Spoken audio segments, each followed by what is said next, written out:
Chapter 5, Saturday, September 2nd. When I turned invisible, I spent a lot of time in the treehouse. It made me feel safe, I think because no one could see me.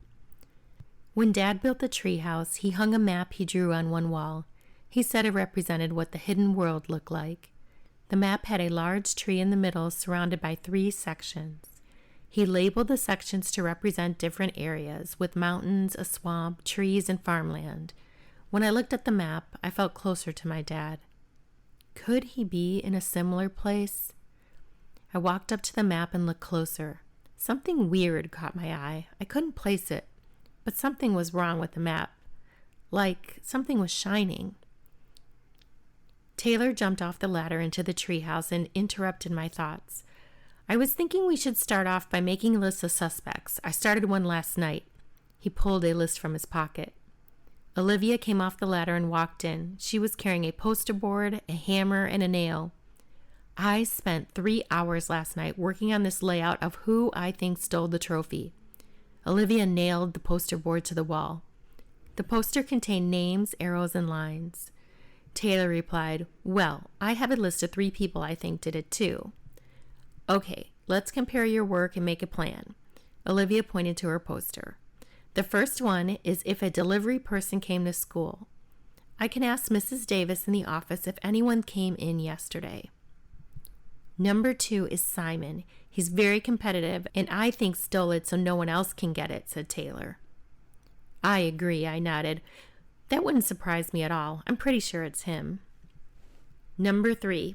I was thinking about who really likes cookies because the thief left those cookie crumbs. Olivia paced around the treehouse. "Ruby is always eating cookies. She has them almost every day for lunch." "You're right," Taylor agreed. "She is on my list too. We think alike." Number 4 is Miss Taine, the 2nd grade teacher.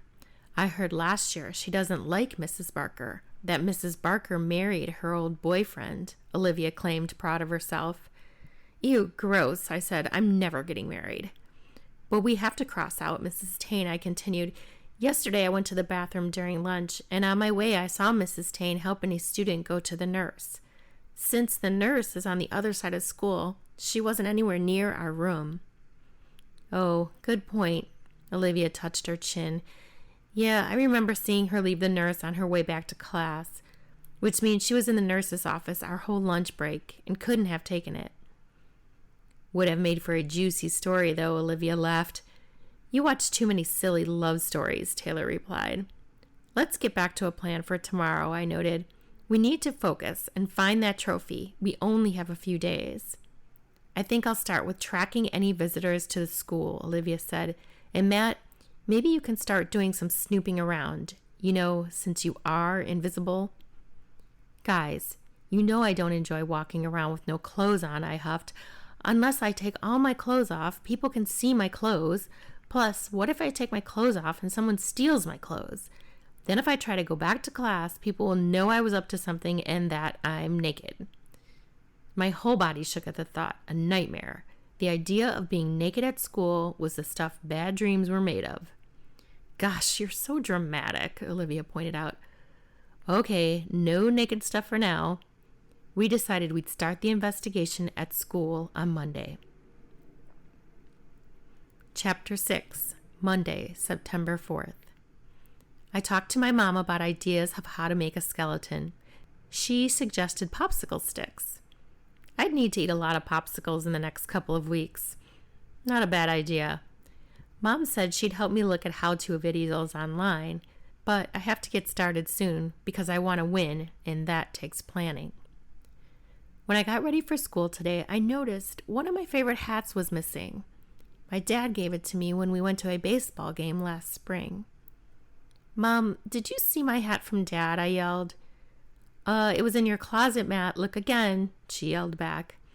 I already looked. I also looked under the bed, and I looked in Cupcake's bed, but I still can't find it. "I'll look today while you're at school, Matt," she replied. "Hurry, so we're not late." When I got to school, Mrs. Barker was still very sad. The trophy hadn't turned up over the weekend. The thief was still out there. Okay, I'm heading to the office before lunch to check in with Mrs. Davis. Olivia started walking and waved over her shoulder. I'll meet you guys in the lunchroom. While Olivia was in the office, Taylor and I chatted alone. How are you handling being at school, Matt? And the invisible thing? You're looking really good, I have to say. Taylor started cracking up. You're hilarious, I replied. I'm doing okay, I guess. Most people have been okay. I think kids see a lot of weird stuff online these days, so being invisible isn't a big deal. I wish I knew why Dad gave Mrs. Barker those gems, though. I never heard him mention anything like that at home. Then again, I guess Mom and I never really knew what he was doing in the garage. We felt like he was a fantasy chaser, looking for the legend that doesn't exist. I shook my head. Now I know we were wrong. Look at me. I'm invisible. So something happened. Dad was right. Olivia showed up. Mrs. Davis said the only person who came in was one delivery man. She dropped her lunchbox on the table. But she met him right by the door, and he never came all the way inside, so we can cross him off the list. That was a bummer. We were sure it had to be someone from the outside. Now we're down to 2, Ruby and Simon. Let's ask Tina about Ruby. That's her best friend, and she tells her everything, Olivia said. Monday after school. Olivia caught Tina after school. She made sure she was behind her when we lined up to walk out. Hey, Tina, so how's it going? Olivia asked. Fine. What do you want? Tina tapped her foot. I wanted to ask you a question, Olivia said slyly. Ruby helped me with some homework in 5th grade, and I thought I'd make her some cookies. I know she likes cookies a lot. Do you have any idea what her favorite cookies are? Maybe oatmeal or chocolate chip? Or my mom has this great recipe where she puts in orange juice. Well, definitely not the orange juice, Tina replied. Ruby is allergic to oranges. She breaks out in hives. I saw it happen once. Super gross. She likes chocolate chips, though. I see. That helps. Thanks a lot, Tina. Olivia walked away. We waited for Olivia outside of school. What happened? Taylor asked, jumping up and down. Did Ruby do it? Tina said Ruby is allergic to oranges. Olivia shook her head, so that crosses her off the list, too. We are down to only Simon.